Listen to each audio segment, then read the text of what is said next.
Reflection বা তাদাব্বর। সূরাটির নাম আন-নূর। নূর মানে আলো।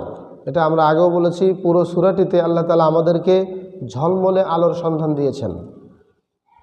আমাদের সমাজে অশ্লীলতা এখন দাবানলের মতো ছড়িয়ে যাচ্ছে। এটি অন্যায়ের বৃক্ষ সমাজ থেকে কোনোভাবেই উপড়ে ফেলা যাচ্ছে না। এত সেমিনার, মানববন্ধন কিংবা মানবরচিত আইন কোনো কিছু দিয়েই ঠেকানো সম্ভব হচ্ছে না। কিন্তু কোরআন আমাদেরকে কি চমৎকার সমাধানটাই না দিল। দেখুন, অন্যায় করে ফেললে কঠিন শাস্তি তো আছেই, কিন্তু অন্যায় হওয়ার আগেই কত শক্ত বাঁধনি দিল ইসলাম। এই সূরার 30 নম্বর আয়াতে আল্লাহ তাআলা তার নবীকে বলেছেন, তুমি নবী মুমিন পুরুষদেরকে বলো তারা যেন তাদের দৃষ্টি নত রাখে আর তাদের লজ্জাস্থান হেফাজত করে। এটা তাদেরকে অনেক বেশি পরিশুদ্ধ রাখবে। হে মুহাম্মদ সাল্লাল্লাহু আলাইহি ওয়াসাল্লাম, নারীদেরকেও দাও তুমি ওই রকম নির্দেশনা।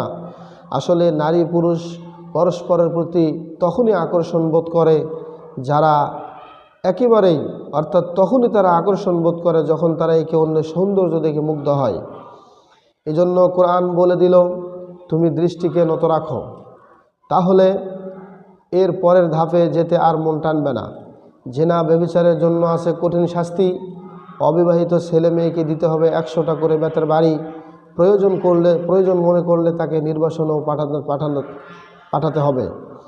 বিবাহিত নারী পুরুষের শাস্তির কথা কোরআনে সরাসরি আসেনি, তবে তা আমরা হাদিস থেকে পাই। পাথর ছুঁড়ে মেরে তাদের মৃত্যুদণ্ড নিশ্চিত করতে হবে।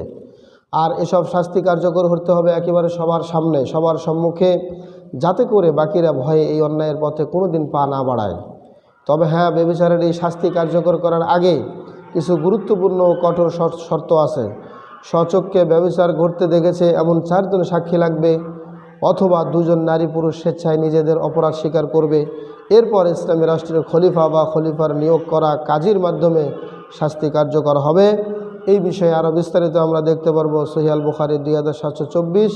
এ সম্পর্কে আরও বিস্তারিত কথা আছে এই দণ্ডবিধি এবং তাদের যে কি হদ, এই হদ সম্পর্কে।